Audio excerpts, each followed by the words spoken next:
Good day everyone, I'm Michelangelo Santuyas. Today, I will discuss and explain how moving cargo affects a ship's transverse stability. Cargo move to one side of the ship. Step 1. Place a heavy object on the left side of the boat. Step 2. The boat tilts to the left.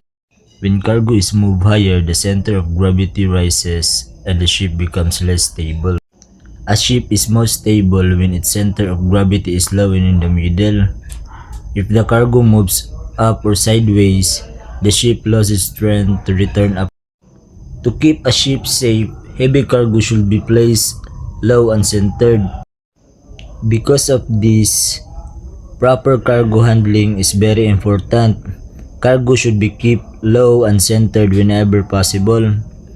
Heavy items should be placed at the bottom and near in the middle.